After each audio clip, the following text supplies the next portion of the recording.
我妈做萝卜刀，我做萝卜刀，是时候展现我真正的技术了。今天肯定必胜无疑。没错，就是大家熟悉的粉笔。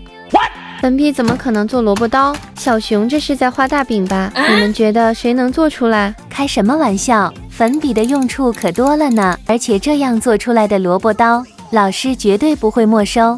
我信你个鬼！把粉末刮出来，好治愈的过程呀，特别细腻，稍微加一丢丢水，搅拌搅拌，直到这样的质感。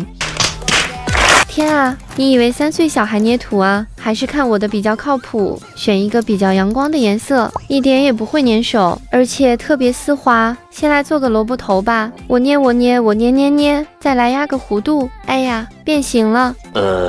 还好能拯救，戳叉，再来捏2个叉子腿，简直比萝卜还要萝卜了！赶紧点个赞支持阿姨吧。切，看我的头多有艺术！再来刮一些粉红色做手柄，这次水不能加太多了，把头包裹住，就是有点儿难干。你看你干的什么好事？我看你估计也是失败的，就不要再勉强了。呵呵，我的正宗萝卜刀完成，一不小心就能戳飞。哎呀！我这个要等它晾干，所以不能算输。好啦，说说哪个才是成功的。